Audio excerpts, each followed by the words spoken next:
अब बात करते हैं ट्राई सिटी में तबाही के तूफान की। 3 तस्वीरें आपको दिखाते हैं और इन तस्वीरों को देखकर अंदाजा लगाइए कि आखिर मोहाली, चंडीगढ़ और पंचकुला में तूफान ने किस तरह से तबाही मचाई है।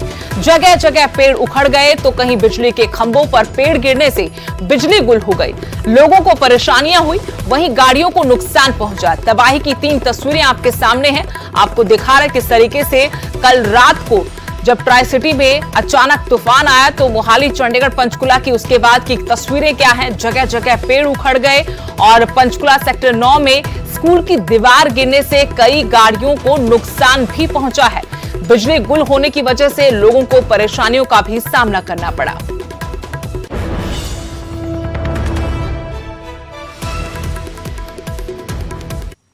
में जहां पर ये जो जड़ से ही पेड़ उखड़ गया, अब अंदाज़ा लगाया जा सकता है कि तूफान इतना ज़्यादा तेज़ था कि काफ़ी जो नुकसान है वो सामने आया है। चंडीगढ़ के हर सेक्टर में जहां से भी निकले वहीं पर जो पेड़ गिरे हैं और ये सेक्टर 35 के बिल्कुल रोड के पास ये जो जड़ से पेड़ गिरा है, जिसने पूरा जो बिजली का खंभा था और जितनी तारें थी और नीचे एक चाय वाले की दुकान थी, वो सारी पूरी तरह से ख़त्म कर दी। हालांकि यहाँ से जो बिजली के तार जा रहे थे, बिजली के खंभे जा रहे थे, वो भी पूरी तरह से ख़त्म हो गए और रात से ही चंडीगढ़ के कई सेक्टरों में जो बिजली है वो गुल है। तस्वीरें देख सकते हैं, अचानक काफ़ी तबाही, काफ़ी नुकसान जो है वो देखने को मिला। चंडीगढ़ के कई सेक्टरों में जो बिजली के खंभे गिरने से पूरी तरह से जो काफ़ी ज़्यादा नुकसान हुआ है। बिजली के खंभे गिरने से जो नुकसान हुआ है, जो पेड़ों के गिरने से नुकसान हुआ है, पूरी रात जो है लाइट्स पूरी तरह गुल रही। चंडीगढ़ के कई सेक्टरों में कई नुकसान जो हुआ है, गाड़ियों पर भी पेड़ गिरे हैं, कईयों की दुकानों पर पेड़ गिरे हैं, कई तरह का नुकसान हुआ है। हालांकि रात से ही बिजली जो है वो गुल है और जो तारें हैं बिजली की, अब बिजली डिपार्टमेंट के जो एसडीओ हैं, जो कर्मचारी हैं, वो लगे हुए हैं, लेकिन हर सेक्टर में काफ़ी जो तबाही है वो देखने को मिली है। चंडीगढ़ की अगर हम 35 की बात करें, 36 की बात करें, 37 की, 38 की, ये पूरा जो रोड है वो पूरी तरह से जो पेड़ हैं वो गिरे हैं और काफ़ी नुकसान बताया जा रहा है। तस्वीरें देख सकते हैं कि तूफान इतना ज़्यादा तेज़ था, हवा इतनी तेज़ थी कि जो पेड़ हैं वो जड़ से ही गिर गए और जिसके बाद जो उनके नीचे जो दुकानें थी या चाय की दुकान या जो बिजली के खंभे थे वो भी पूरी तरह से ख़त्म हो गए। तो कहीं ना कहीं अचानक आए इस तूफान ने बहुत ज़्यादा जो मंजर था वो बहुत ज़्यादा, हालांकि अभी तक कोई जानी नुकसान की खबर नहीं है, लेकिन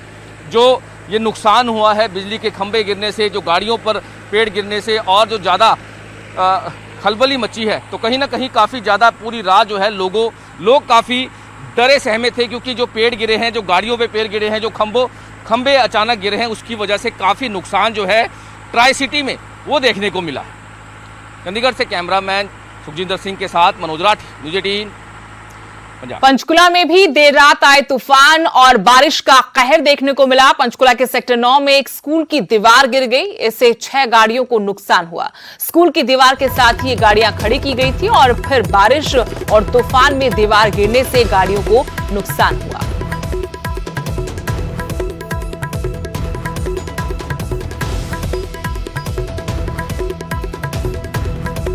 अगली बड़ी खबर सोनीपत से, जहां युवक की बेरहमी से पिटाई की गई। दीपालपुर गांव के गौशाला में युवक की पिटाई की गई। दिल दहलाने वाली इसकी वारदात की सीसीटीवी भी सामने आई है। लाठी, डंडों और तेजधार हथियारों से युवक को पीटा गया। मामला पैसों के लेन देन का बताया जा रहा है, लेकिन वारदात की सीसीटीवी फुटेज सामने आई है, जिसके अंदर आप देख सकते हैं कैसे युवक की बेरहमी से पिटाई की जा रही है। दीपालपुर गांव है सोनीपत का, उसकी गौशाला में कुछ लोग एक युवक को बुरी तरह से मार रहे हैं। दिल दहलाने वाली ये वारदात सीसीटीवी में कैद हुई है। वही तस्वीरें इस वक्त हम आपको अपनी टीवी स्क्रीन पर दिखा रहे हैं। लाठी, डंडों और तेजधार हथियारों से इस युवक को मारा गया। मामला पैसों से जुड़ा हुआ है, पैसों के लेन देन का बताया जा रहा है। इसी विवाद के चलते कुछ लोगों ने लाठी डंडों से एक शख्स को बुरी तरह से पीटा है।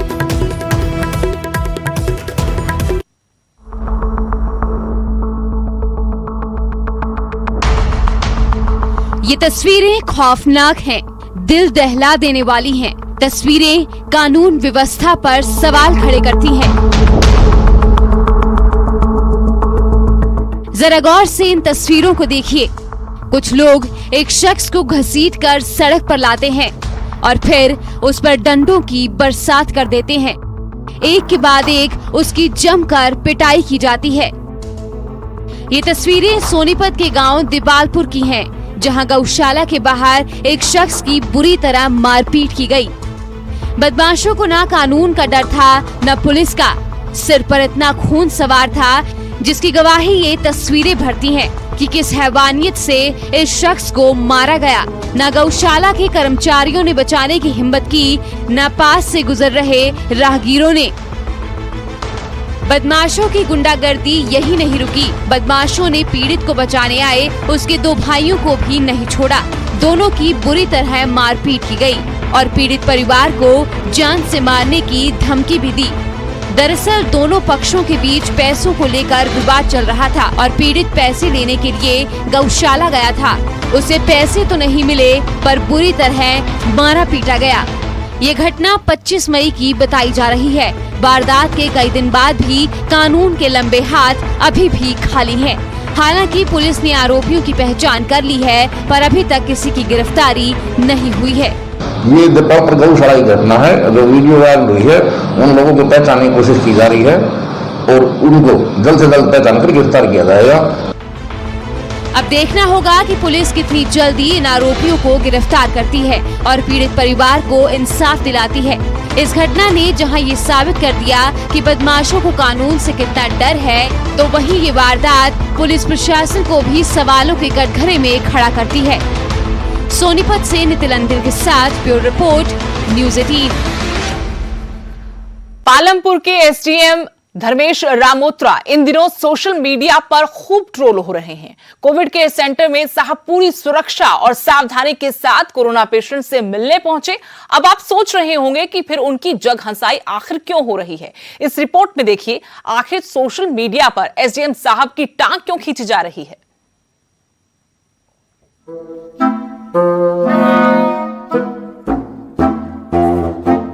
धर्मेश रामोत्रा, पालमपुर के एसडीएम साहब। वैसे तो जनाब किसी तारुफ के मोहताज नहीं हैं।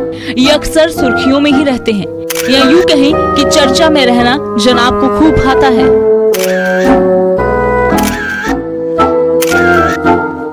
कोरोना काल में भी एसडीएम साहब सबसे एक कदम आगे ही रहे। लोगों का हाल जाना, कोविड मरीजों के बीच पहुंचकर उनका हौसला बढ़ाया। लेकिन इस बार तो जनाब ने गजब ही कर दिया।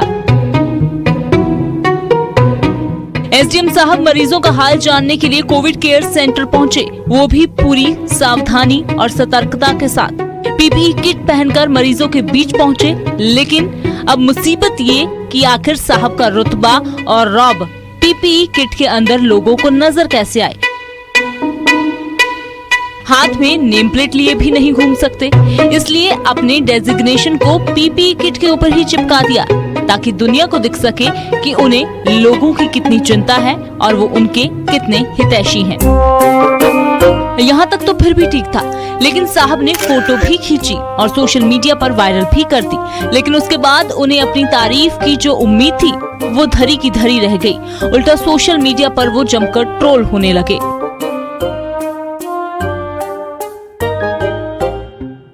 साहब को लोगों की नसीहतें मिलने लगी। कोरोना काल में धर्मेश रामोत्रा करीब 14 महीने से पालमपुर में ही डटे हैं। हालांकि साहब का ट्रांसफर काजा भी किया गया था, लेकिन जनाब का रुतबा और रुबाब देखिए, रातों रात ट्रांसफर ऑर्डर कैंसिल करवा दिए। और अब साहब ने एक बार फिर सजगता दिखाने की सोची, लेकिन उन्हें क्या मालूम था कि पासा उल्टा पड़ जाएगा। उनकी प्रशंसा नहीं बल्कि जग हंसाई होगी। कांगड़ा से बचेंद्र शर्मा, न्यूज़ 18। अगली खबर का रुख करेंगे। करनाल में ड्राइव थ्रू वैक्सीनेशन की शुरुआत की गई। गुरुग्राम पंचकुला के बाद करनाल हरियाणा का तीसरा जिला है जहां इसकी शुरुआत हुई। लोगों को स्लॉट मिलने में काफी परेशानियों का सामना करना पड़ रहा था, लेकिन प्रशासन ने ड्राइव थ्रू वैक्सीनेशन की शुरुआत की। सुबह 8 बजे से 11 बजे तक एनडीआरआई सड़क पर यह अभियान चलाया गया। लोग सुबह 5 बजे से ही लाइन में लगना शुरू हो गए, क्योंकि वैक्सीन का स्लॉट लिमिट था। ऐसे में हर कोई वैक्सीनेट होना चाहता था। करनाल में आज ड्राइव थ्रू वैक्सीनेशन की शुरुआत हो गई है। आप देख सकते हैं कि यहाँ पर लंबी लंबी कतारें गाड़ियों की आपको नजर आ जाएंगी। ये वो काउंटर बनाया गया है जहाँ पर रजिस्ट्रेशन हो रहा है और दूसरी तरफ भी रजिस्ट्रेशन होता हुआ नजर आ रहा है और ये तमाम गाड़ियां यहाँ पर ड्राइव थ्रू वैक्सीनेशन के लिए पहुंचती हुई नजर आ रही हैं। लोगों को स्लॉट मिलता हुआ नजर नहीं आ रहा था, उनका रजिस्ट्रेशन नहीं हो रहा था, जिसके चलते वो यहाँ पर पहुंच रहे हैं। सर, वैक्सीन लगवाने के लिए आए हैं? हाँ जी सर, वैक्सीन लगवाने के लिए आए हैं। ड्राइव थ्रू के जरिए पहले? हाँ, ड्राइव थ्रू आज पहली बार करनाल में स्टार्ट हुआ है, तो उसके जरिए वैक्सीन लगाने के लिए आए हैं। स्लॉट कहीं बुक नहीं हो रहा था। ये गवर्नमेंट का बहुत अच्छा इनिशिएटिव है और आगे भी ये कंटिन्यू रहना चाहिए। करनाल की तरह और जगह भी करना तो आप देख सकते हैं कि तमाम गाड़ियां आपको यहाँ पर नजर आ जाएंगी। करनाल दूसरा जिला है हरियाणा का जहाँ ड्राइव थ्रू वैक्सीनेशन की शुरुआत की गई है और यहाँ पर रजिस्ट्रेशन पॉइंट बनाया गया है। उसके बाद ऑड इवन के हिसाब से यहाँ पर गाड़ियों को खड़ा किया गया है। यहाँ पर इवन नंबर की गाड़ियां खड़ी हैं, दूसरी तरफ ऑड नंबर की गाड़ियां खड़ी हैं और दूसरी तरफ पुलिस कर्मचारी तैनात किए गए हैं ताकि व्यवस्था बनी रहे, डिसिप्लिन बना रहे, क्योंकि दूसरी तरफ भी भारी संख्या में लोग पहुंचे हैं ड्राइव थ्रू के जरिए वैक्सीन लगवाने के लिए। लेकिन समस्या सबसे बड़ी ये है कि वैक्सीन पर्याप्त मात्रा में उपलब्ध नहीं है। 8 बजे से 11 बजे तक ये वैक्सीन लगवाने के लिए यहाँ पर जो है शुरुआत की गई है और हर शनिवार और रविवार करनाल में NDRI रोड पर ड्राइव थ्रू वैक्सीनेशन की जाएगी। करनाल से न्यूज़ 18 के लिए हिमांशु नारंग। कोरोना से जंग लड़ रहे कोरोना संक्रमितों का मनोबल ना टूटे और अस्पताल में अपने परिजनों की कमी महसूस ना हो, इसके लिए पंजाब हरियाणा हाई कोर्ट ने बड़ा फैसला लिया है। फैसले के मुताबिक सभी निजी और सरकारी अस्पतालों में कोविड वार्ड में दाखिल मरीजों को उनके परिजनों से वीडियो कॉल के जरिए बात करवाई जाएगी। अंबाला में के आदेशों का बखूबी असर दिखा। अस्पताल के डॉक्टर्स और स्टाफ कोविड मरीजों को उनके परिजनों से वीडियो कॉल के जरिए बात करवा रहे हैं। शांत हो जाओ जी। मेरा नाम अभिषेक डिंगरा है, मैं अम्बाला सिटी से हूँ। मेरे पापा यहाँ पे एडमिट हैं। मैं यहाँ मिलने आया था अपने पापा से, बट कोविड की वजह से मैं पापा से मिल नहीं पाया। बट यहाँ के डॉक्टर्स ने मेरे पापा से वीडियो कॉल करवा दी और यहाँ पे बहुत अच्छे से कोऑपरेट कर रहे हैं। डॉक्टर अच्छे से कंसल्ट कर रहे हैं, बता रहे हैं कि क्या प्रॉब्लम है, कैसे रिकवर होगा, सारा बता रहे हैं। तो यहाँ पे अच्छा ट्रीटमेंट हो रहा है। बाकी सारे पेशेंट्स भी रिकवर हो रहे हैं। मैंने वीडियो कॉल्स पे देखा है, अभी सारे रिकवर हो रहे हैं।